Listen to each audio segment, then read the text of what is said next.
Hello and welcome to The Good, the Scaz and the Rugby alongside our good friends at Allianz. We're back on Zoom this week. We get to see Emily Scarrett's Christmas tree in shot, the dream team in the Zoom room. Hi Scaz, hi Tinds. Hey. Hello. How are you? Emily, tell us about that tree. Is it real? How long did it take you to set up? I'm really ashamed of it. It's not real. It didn't take long to set up. It's not a huge amount of care gone into it. But it's here. Yeah, I would like a real one, but it's time, unfortunately. One day. We have a couple, but we've got a fakie as well. I think fakies are just easy. And they're so good. They look so real.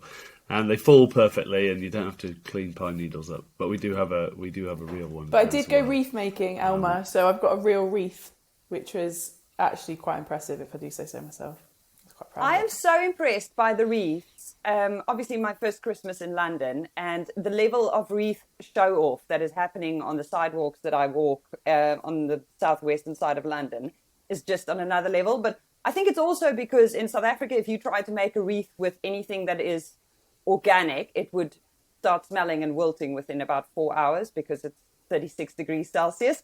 So this is one of the really entertaining upsides of Christmas. The other thing that I've also only recently learned is that we're apparently not great fans of Tinsel anymore, as per Emily Scarrett's hate of Tinsel. I don't want to offend anyone. Everyone's just got a bit classier nowadays, don't they? Yeah. It's just a bit. It's I a think bit old Tinsel's school. seen as Zoe Harrison used the word tacky. I didn't use that word, but Ooh. I think we're all on the same page, basically. We're all on the same page. So apologies to any Tinsel lovers, but we're not. Well, let's actually then bring Zoe in on the conversation. One of the standout players in the Autumn Nations series. She's on the show today, a back-to-back premiership winner and back-to-back Grand Slammer. She's had big boots to fill. She had a player of the match performance against the Black Ferns, though, so it doesn't seem to bother her at all. Saracens, Red Roses, number 10, Zoe Harrison, welcome to The Good, the Scaz and the Rugby. Are you yay Tinsel or nay Tinsel?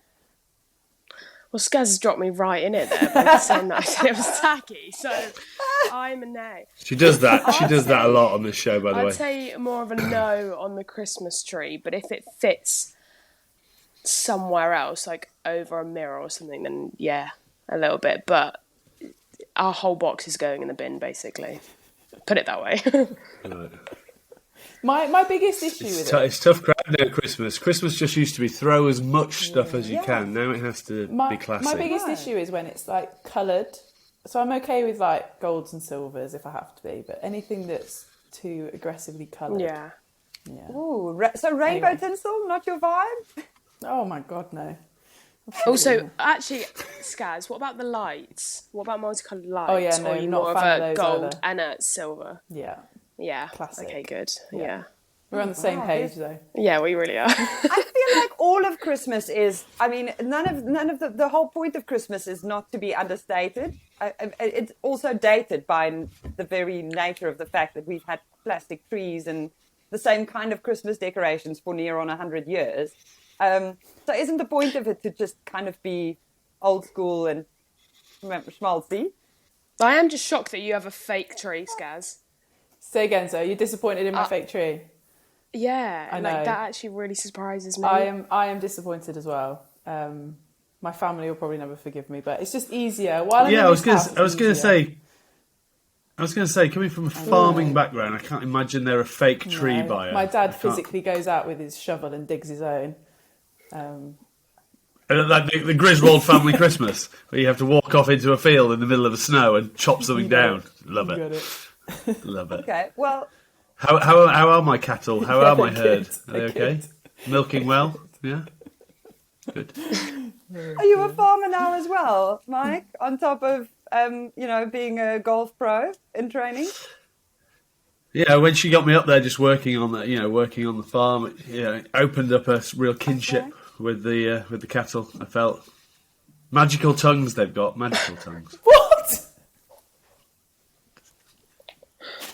Sorry, is this not the Christmas special of the Scaz and the Rugby? Well, Sorry, it's not. You're not joining us for the Christmas special. So Wait till you see what we produced. Wait till you see what we produced on Monday. Oh my god! I'm not sure any of it was using. I think Shai was in therapy about it, but there you go. Zoe, what are your plans? I said the magical. I said the magical tongue line because you had to get me for pouring the food so far away from them that they had to literally lick the floor. Thank God for the explanation. Right, Elma, let's talk to Zoe. So Zoe, it's not always like this. So welcome, Zoe. I won't be saying anything from now on. Okay, so let's focus.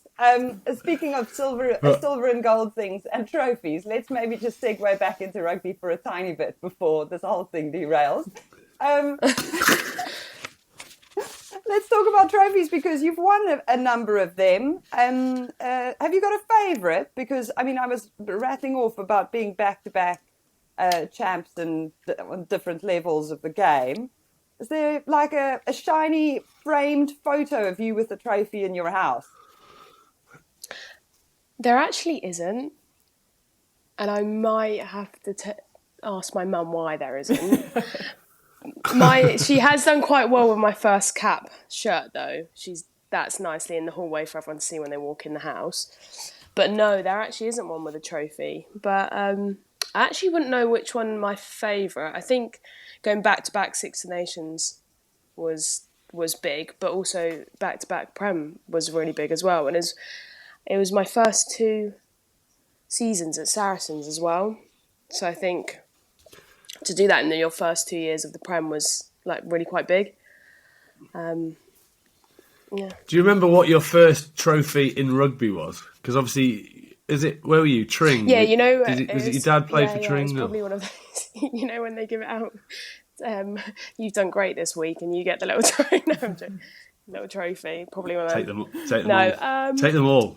Don't know. It's probably at one of those tournaments, you know, under 7s, under 8s, under 9s tournaments. Probably one of my first trophies. But no, I can't remember one of them. The ones that do sit in my head clearly are the Six Nations and the Prem. I think the Prem ones are pretty impressive though, especially in like your first 2 seasons. Some of us have been playing Prem rugby a long time and never got one. So I think to go 2 from 2 in your first 2 seasons is quite impressive. Yeah, I played professionally for 17 years, never got one. Yeah, so I was going to say that, but then I didn't want to put down the old Six Nations one. Oh, nearly went. Take us back to where was it all because of did your dad and your brother play for Tring? Yeah, was so that how it all began for you? My dad played at Tring and then my brother went there, but then my dad coached my brother when he went there. So I was always up at Tring. And I was very tomboyish when I was younger, wanted to be exactly like my brother. So it was only right that I started playing and had a few boy best friends that I used to run around with all the time. So I thought, you know, they're playing, I'll play with them.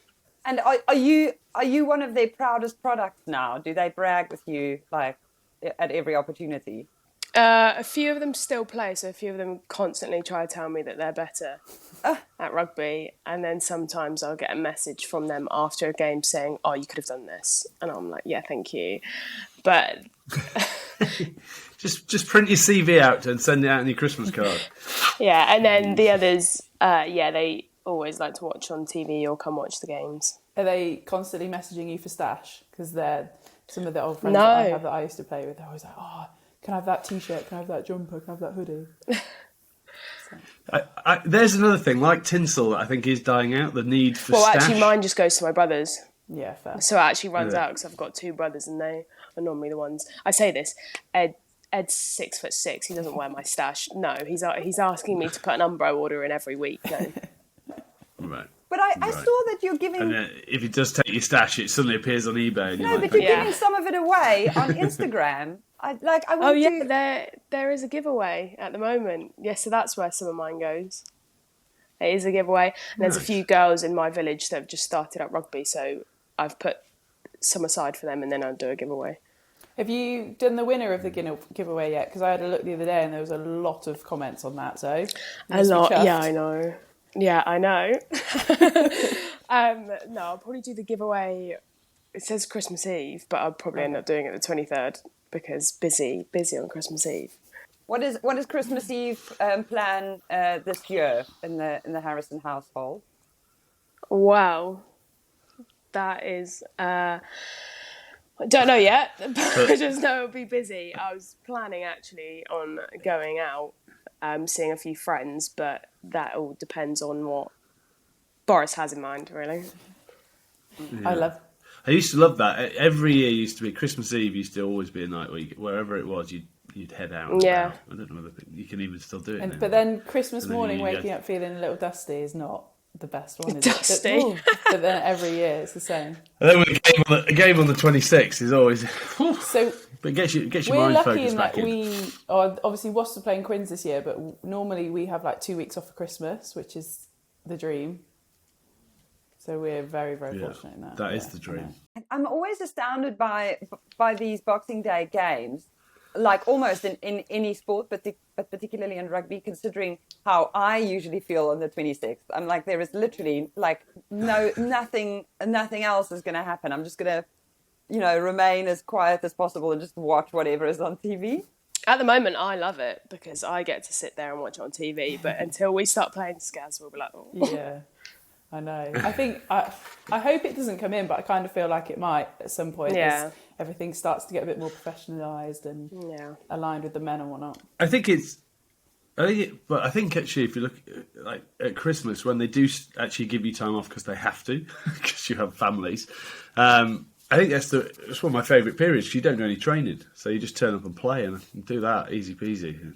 Take away the training side of it and just turn up and play. That's yes, please. Tick. I'm in. Sign me up. So you had some big celebrations, I'm sure, over the Autumn Nations series, Zoe, because there was a massive run of performances out there. Did you guys set some new records in terms of how large you went as a team? Some of that I cannot tell you. We're not going to go into that. We don't tell anyone on this show, don't worry. But we did have a nice little Harry Potter themed party after. I'm not sure why it was Harry Potter themed. McKenna's mind. Yeah, it just goes wild. She actually did it really well. The whole place looked like Hogwarts. We had it set out in the tables like you were in the hall eating. In the Great Hall. And she did loads of awards and stuff, so that was really good. But it's when it gets past that point that interesting things start to happen that shall not be named. Are there any complete Harry Potter geeks in the setup? Lucy Packer's family are apparently Harry Potter geeks, so she was coming out with all sorts of not costumes but like stashy stuff, and I'm like, how have you got that? That's interesting. I have an actual love potion. I was just hoping that we could set up a little social thing of the GBR versus GSR, Hask versus someone from the Roses. That we could nicely do on Who Knows More, because obviously Hask were mastermind. That was his specialist subject. Specialised subject was Harry Potter. That's got to be something for like Poppy or Bryony Cleo, because they have facts like the weirdest facts ever. They'll just pull out, and you're like, who's told you that, or how do you know that? What have you read to find this information out? We've talked about that. Scaz mentioned that before about the scenario around the law, where like Poppy will be all over that. She'll actually know, and she'll be questioning it. I think you actually, when you were commentating, you brought out that she seems to know every law inside out. Every law, yeah. And it's even if you ask from a different sport, I could probably say one from basketball. She'd be like, no, wrong, it's this. If you look at page 79 at 7.1, it actually says, and you're like, what? Can you ask her to figure out what happened in the Grand Prix and how they managed to just ignore quite a lot of the laws? Race controller can do what he wants. You could probably teach the FIA something. Just imagine if that was the way. Just imagine if that was the way in rugby. Like, what forward pass? Nah, there you go. Making an exception for this one, just because it's the biggest race ever. Yeah. Yeah. Were you surprised against the Silver Ferns, or the Black Ferns even, Silver Ferns? Just making it at sort of how far professionalism has pushed you in terms of the score lines. I know you're not going to say they were easy because they never are easy, but in terms of being able to go and attack them in that way and beat them by that much, were you surprised with yourselves of how far you've kicked on? Yeah, well, really surprised. We obviously had looked at some of their games from before, and a lot of it was their physicality and their handling skills that we were looking like we were up against. So we were doing a lot of training to, either match their physicality or become fitter than them, or what we could do to obviously get around them. And we were training really, really hard. And then we looked at their Wales match and thought, okay, yeah, still really physical, still really good handling. But we noticed that they had a few new caps as well on there, and people that we didn't recognise. So then when it came to their team coming out, we saw that they actually had 9 new caps, which we were quite shocked at. We just didn't really think of it.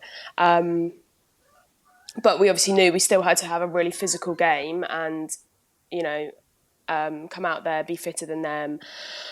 So that's what we did. But yeah, coming off the pitch, we were shocked at what the difference was. As you did say, it was still a tough physical game, but we didn't think it would ever be something like that, even with their 9 new caps. I mean, they're the Black Ferns. You'd never think, just because they've got 9 new caps, that it might make a difference or anything. You'd still think those girls are going to come out quite hard. It's part of being a Black Fern, physicality, rugby, everything. So for them to come out and us put a score line like that on them would really hurt. But for us, we were quite shocked at how well we've been training and how good of a performance we put in. We know there's still we still got a year till the World Cup, so we can do much more. But yeah, for us it was just a bit of a surprise, really. And with that, as Simon being, you don't rest on your laurels sort of thing. You're straight back in and just focusing on where you can still get better and where you can still improve, or is he stopped to smell the roses? I think after the tournament he stopped a little bit and had a little. Well, okay, that was quite good autumns, but it was. Did you ever see him just do it? Was he doing this at any point? Just yeah, patting himself on the at the end when he was dressed in his Harry Potter costume. Yeah, lovely. Yeah, he did. But then, as soon as he said that, he was like, "Yeah, but we still got so much more to work on. There's still a World Cup around the corner. We still got the Six Nations coming in."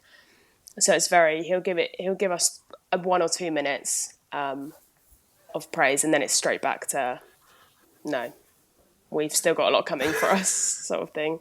It was a big moment at the end of the series, though, the fact that your coach won Coach of the Year.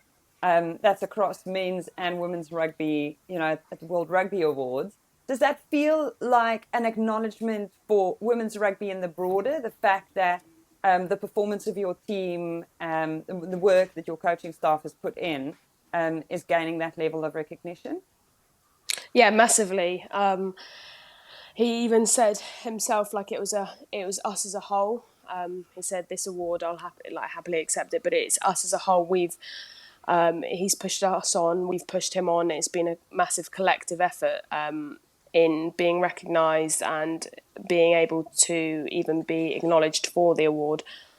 So, it's massive for the women's game that we're being acknowledged over men's, like all sorts of different teams as well." He's the first coach of a female team to win it, isn't he? I think that might be right, maybe. But yeah, it's massive for that sense. It just continues to put kind of women's rugby out there. Some of the stats I think associated with it, obviously, as Zoe just said, as he's already said, it's not just him, it's everybody. But around the win, how many other consecutive wins on a row? 18, I think it is. The amount of Six Nations titles, back to back, this, all of that sort of stuff. Like I think it's great to be able to kind of list that underneath his achievement for all of us. Can you hear my youngest, or my middle child, screaming in the background? No, sorry about that. Well, I mean, it's Christmas. Just the zoo. In the Tinsel house. Hopefully it's with the rugby ball, but probably not. I was going to say, I just feel, off the back of what we were talking about there with Simon and winning Coach of the Year, I do think where do we all think where do we think women's rugby's going? I know it's a bit of an unanswerable question because I was thinking about this. Obviously, there's we were talking about we've been talking about the different formats, sevens, tens. We talked to Eddie Jones on Monday, and he says that he feels there is a huge place for something like a 12s game. Do you think that women's rugby could take the lead on this in terms of, we talk about global, every mistake that men's rugby has made, global seasons not realigning, different formats, I've got a feeling that women's rugby could take the lead on this, and they could set up everything that is wrong with the men's game. They could fix it before it has the possibility to not go down the same road. So you could put a global season in place. You could do a 12s tournament. You could test it out whether it works. Because I think if you could buy the best players from the best women players from around the world and make it into 6 franchises or whatever and play a short tournament around that, I think there's a massive scope for that. And then what we've always talked about is the potential of bringing more sponsors into the game, like Allianz, who are going to put the money in to help more people go professional, but strengthen the league even more at the Allianz Premier 15s. Would that be something that you girls would love to do? Just sort of trailblaze rather than follow. That sounds really bad saying follow, but you know what I mean, in terms of just everyone seems to follow what is already there. I think we've spoken about it before in that the women's game has it shouldn't ever try and follow the men's game. I think we spoke about it in relation to the Lions specifically before, haven't we?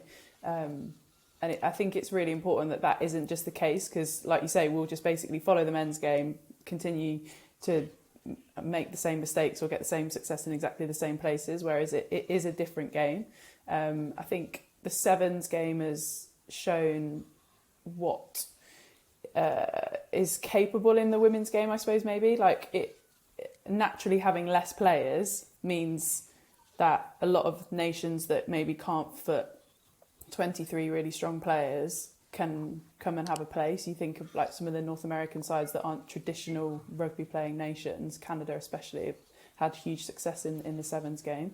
I think it's really exciting. I think there's lots of things going on at the moment. I think we just need to do it, because I think at the moment, say for us, especially in this country, obviously we're centrally contracted. We've got a really strong Prem situation going on. Like, we wouldn't be able to play any more rugby in a season at the moment. We just wouldn't be able to. So I think if you're going to do things like that, they need to happen pretty quickly, and they need to make sure that all the ducks are in a row type thing to mean that the best players can go and play in those sorts of things. Because the last thing you want to do is these super cool tournaments we played and everybody bar us are able to go and play in them. Because I suppose selfishly, you'd be pretty gutted to miss out on that sort of stuff. Yeah, I was going to say about the 12s tournament. I think it's a great idea. It's very much like the 100 that was just played in the cricket, which that was massive for the girls. It got a massive crowd in, and I think it's just really exciting. It'd be quick paced, but you've got you could pick out of so many different girls and make like exciting teams. But also, as Scaz said, it would have to be at the right time. So maybe the year after World Cup or the year after that sort of thing, because as Scaz said, it's very hard to fit in more rugby in our calendar at the moment. Without glamorising it too much, but anything like Zoe said around like the 100 vibe stuff, sevens, that kind of vibe, creating something that is very attractive to watch, people want to come to it, it's a social thing, all that side of stuff. I think that's I know you guys Tinds have spoken before around what else you can do at games to kind of make people want to go there, so that you're attracting potentially new audiences. The big game, obviously, that's coming up over Christmas, DJs, acts, whatever that might be, stuff like that, just to continue to make people want to go and watch rugby, yes, but also there's other stuff as well. Yeah, making it a show. Yeah. Well, I think the great thing that has happened, particularly in the England setup, is the fact that you have so many very talented, very young players coming through, that the women's game at this stage doesn't suffer from what tends to happen when a sport really starts building, which is that the teams get so old and so senior because it's people who've been, kind of doing the work and building and building and building. And Zoe, it feels like you and a lot of the other young players in the squad now, you just speak to a different generation. You're different on social media. You're entirely relatable to people your age and maybe a few years younger. And you're bringing with you the guys and the girls that you played with and in junior levels, and they're watching what you're doing because they relate to you. Do you find that does that ring true? Yeah, I think it does. And do you know what? It comes to my head, the massive thing. It's all because now we're being put on like a different platform. Like we're all over Instagram, but a lot of the younger generation are also on Instagram now. Whereas I wasn't maybe when, I was about to say something already bad that Scaz might not like. I was going to say when Scaz is around my age and I was younger, but I wasn't that much younger than you. But so it was hard, but it was harder to follow when I was younger. I'd say you weren't getting on.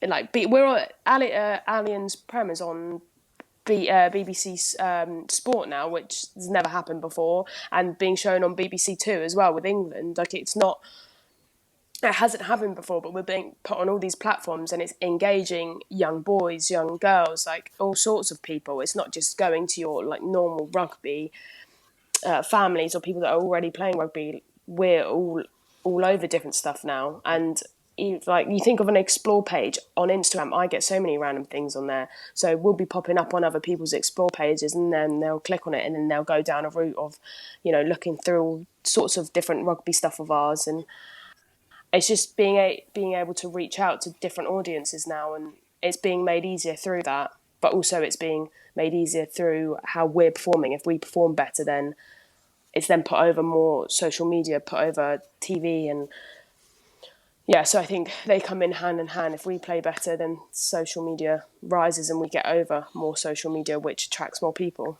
So on that, I was going, Scaz, obviously, I'm not going to say you're at the tail end of your career, but we all know where you are. But you've obviously been around through the whole of Zoe's. She's 19 when she first got a debut. How far in that sort of four and a half year period do you think? Obviously, learning from Katie Daly-McLean and obviously Helena Rowland started the Six Nations, and then how's that? But how much have you seen Zoe come on over that time and to command the 10 position herself?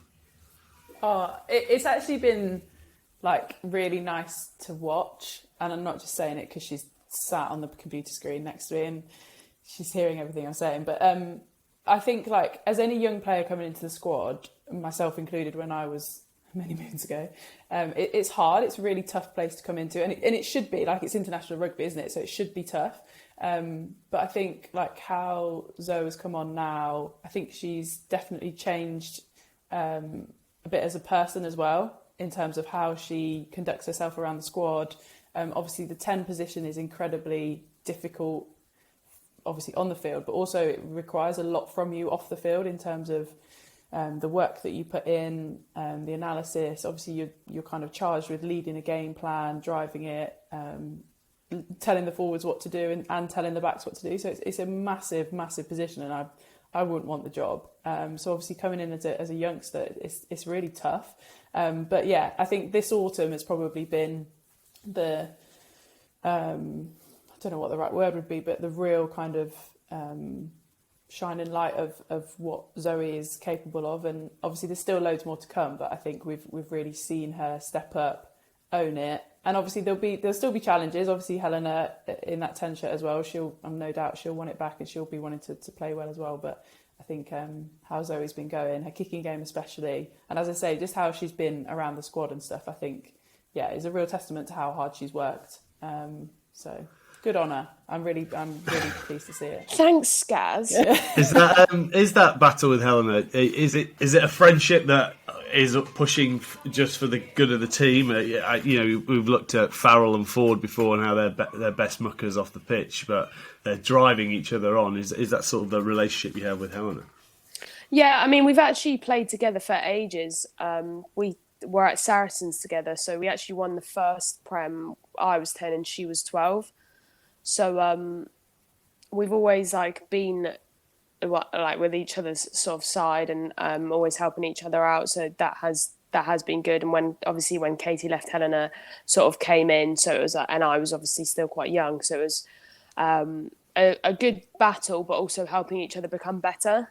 Do you find it easier now, Zoe, that Katie isn't there? Like you don't have, like, because there's no other option really, is there? Like you have to step up into that role. You have to answer the questions or figure out the detail of stuff because there isn't anyone else there. Yes, yeah, there is that, but also more that because Katie was there for a lot longer, everyone knew what she was sort of capable of and what she could do, and very like trustworthy. So I felt like it was always just sort of waiting, in a sense, of waiting for maybe when she goes or waiting for my chance, sort of thing. But now it's me and Helena, you know, we're two new players. It's you know, you could put your best foot forward all the time, and whoever puts the best foot forward is the one that's going to get the shirt. How do you step into a really big position like that on a massive platform like international rugby, and mentally still perform? Like obviously physically you have the skill, you've really honed your craft, you're really fit, you know, but mentally I've been fascinated by how you just seem completely unfazed by kind of stepping into such a big role in a team. Do you feel pressure? Is it something that you're really just very comfortable with? Do you have to work at it? I don't know the answer to this question, because a lot of people say that on the pitch they look at me and I just look so calm. But obviously, like when I'm on the pitch, there's there's a lot going through my head, like trying to piece things together. Sometimes, you know, I described it to someone as like playing a video game, like playing an Xbox. Like just try if you can take control of the game as a 10, like a Xbox game, like you're going to do quite well. So that's sort of what I feel like to do on a pitch. And then off the pitch, I can like piece together like what I can do to be able to take control or how to beat the opposition. And then when I'm not thinking of rugby completely, just don't think of rugby. Then you do just play Xbox. Yeah, then I do actually just play Xbox. I do think it's that. I think it's the young person's mentality and the environment that they're brought up in now sport, where you're encouraged to try stuff. You know, it was beaten out of you back in the late 90s. That's how old I am. It was if you made one mistake, it was like the forwards would go, "Don't do that again," and you knew that meant you. There's still a lot of that. It's like backs drop the ball once, the forwards go, "Yeah, the backs aren't getting the ball anymore." You're like, okay. Yeah, and then a lot of time they can't even bend over and push, and you're like, "Come on," You know. Even Stevens, just give it to the skills, yeah. But is there someone that you try to emulate? Is there a 10 that you look at and you go, that's the kind of game I want to play, that's what I want to be known for, this is the kind of, you know, hero that I hold in high regard? So for me, I've never actually just looked at one. I've tried to look at all, so a lot of the 10s in the Premiership have different skills to them, which I think like stand them out. So it's trying to take a piece of each of theirs and be like them in that sense, but all different ones to be like the better 10, if that makes sense. So like I look at Owen Farrell for his leadership skills and like his game management, and then you look at Marcus Smith for his just, you know, the flair that he can play, and he just sees space that sometimes isn't there, but he creates something out of it. Could you ever be as angry as Faz on the pitch and just shout at people as much as he does? It's the only thing you can hear on a ref mic. Get up! Get up! Can you put on a good northern accent? No, I can't put on a good northern accent at all. But sometimes, sometimes I do shout as aggressively and manly like that. But so I've got a question for you. So obviously, there's been loads of chat around the kicking stuff. We spoke about it a lot during the coverage of the autumn surf. What are you laughing at? I was going to say, why are you scared? Oh, no. Ooh. Oh, she is. Yes, that's the youth coming through. It's not the anger you get from Zoe, it's just the pure sass that you get from Zoe. No, I was going to say, obviously you struggled quite a bit with like an ongoing quad injury, didn't you, for a while? Obviously you struggled kicking because it was, constantly affecting it. Do you think going away, obviously rehabbing really hard, potentially getting stronger, etc., that has helped your kicking? Because I was thinking about it and I was like, I think that might have actually made a huge difference just in terms of now your physical capabilities to kick a ball. Yeah, from that, I do think a lot of it has come. So my gym program can be seen as very different to other people's because it's mainly being able to kick and sprint without tearing my quad, essentially. But also, I think it's also from doing some kicking with Josh Sharp. So I've named him a few times and he was in the thing about my kicking that England put out. I think it's being able to kick how I want to kick, but he's just like sort of moved how I set up or how I do things. So my body does it naturally and I'm not putting pressure on my body where I used to maybe put it on by trying to kick it how other people were telling me to kick it, if that makes sense. Yeah, kicking is so individual, isn't it? You have to do it the way you want to do it, but make that better rather than everybody trying to fit in exactly the same box. Going back to the gym thing, it's a lot of my rehab is in my gym program. So I'm not, doing like massive squats or deadlifting or cleaning like heavy weight. Mine's a lot of working towards getting a quick like snap of power, but not with like massive weight, but then also slowly strengthening the muscle around my quad as well. In that piece that you mentioned that England put out where you talk about your kicking, the backs coach Scott also tells a great story about you being put out, having to pitch up for a meeting with him and having to cancel a nail appointment. Love the dedication to the nails there in that story. What does your nails look like for Christmas?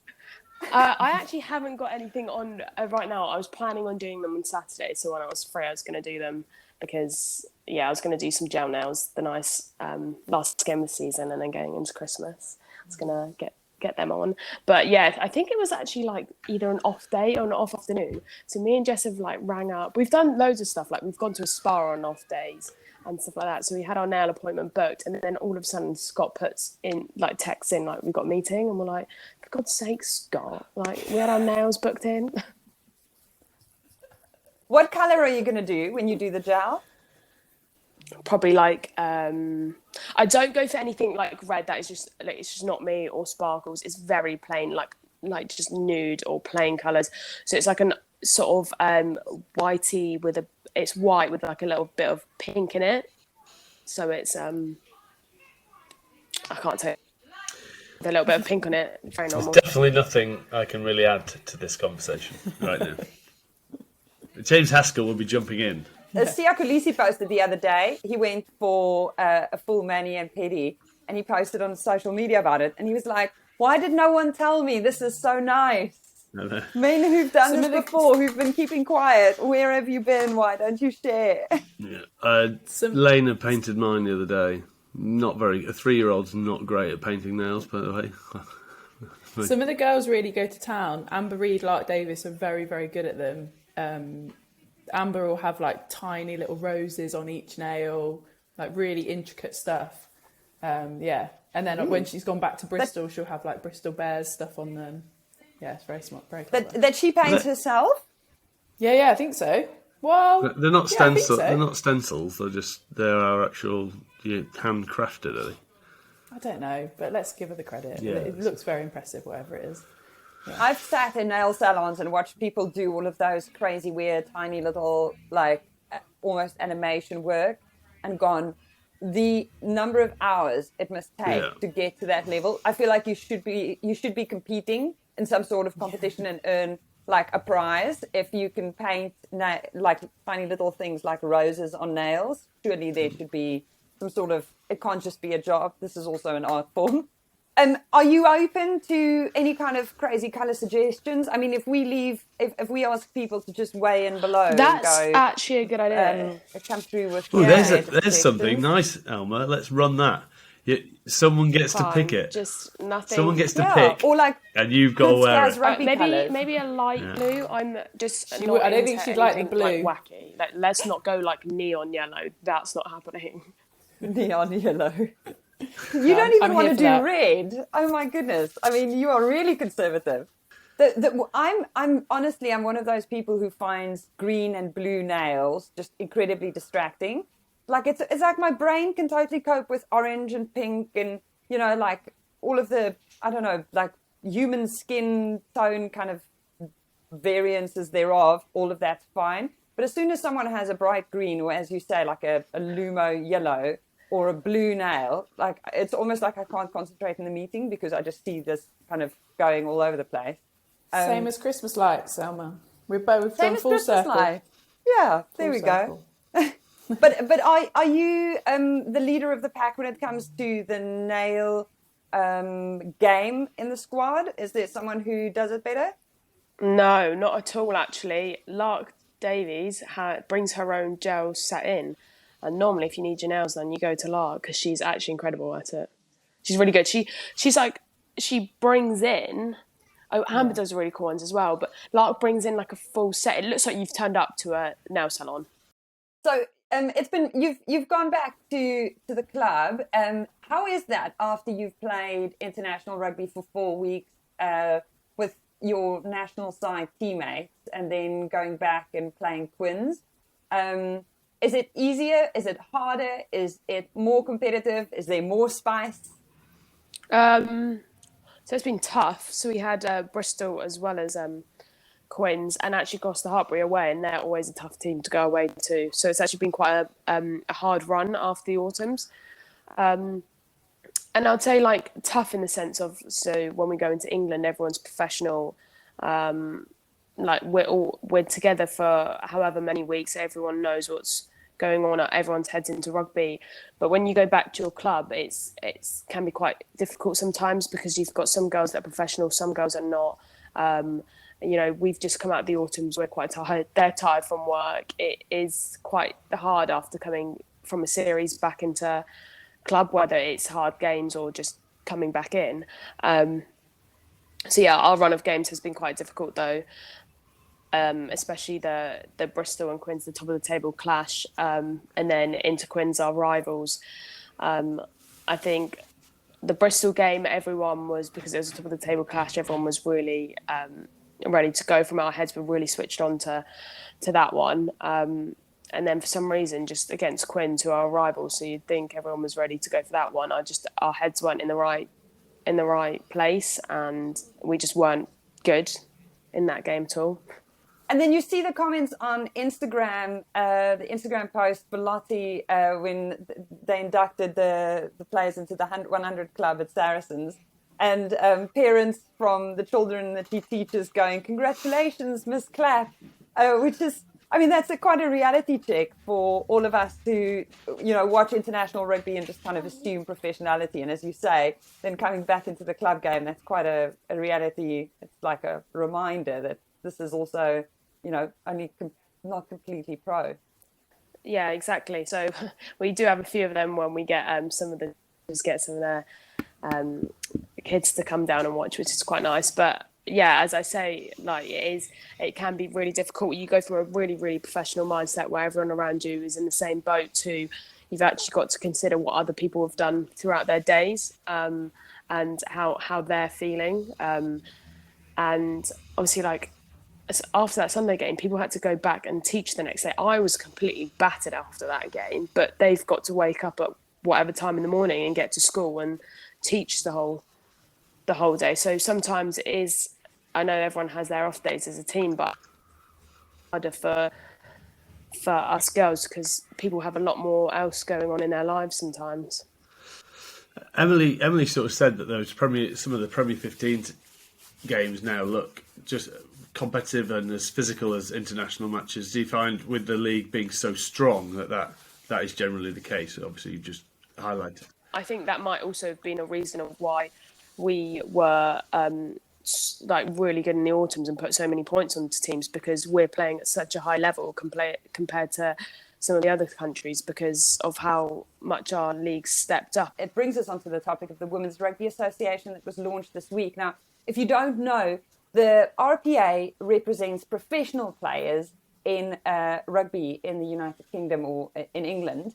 And there was a gap in the market because no one was quite representing semi-pro players playing in the Allianz Premiership Prem 15s. And so Nolly Waterman stepped up and said, you know what, let's launch an association that helps represent these players and their rights in the game. It's incredible that we now have something like that for the girls, as I say, that have other jobs that they can be really supported. I think it's fantastic. Obviously, we as England players have the RPA, and it's essentially sort of like that, but for the girls that don't play for England, which I think is incredible to have. It's really important.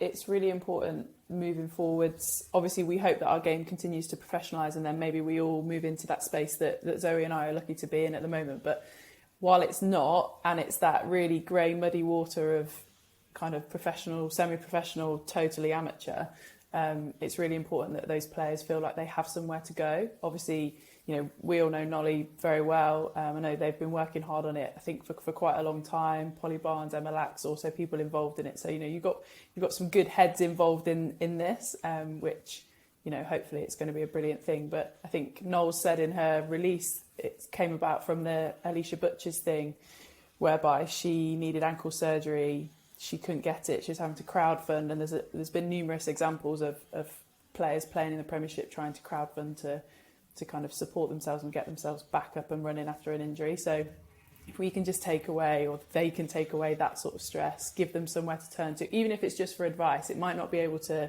you know, help them and put them back on their feet and be all singing or dancing, but just for somewhere to go and offer advice, I think is a brilliant thing. Yeah, I love seeing that women's rugby players are kind of taking ownership of the space and saying, here is a problem that needs solving. We're just going to step up and actually solve it for ourselves instead of waiting around for other structures to move. Because I do think that that's also a requirement. Like if we want the sport to professionalize, everyone that works in the space needs to kind of fill in the gaps where, you know, kind of do what you can with what you have where you are. And as you say, it doesn't necessarily have to solve every problem, but a lot of the time it's also just a resource for support.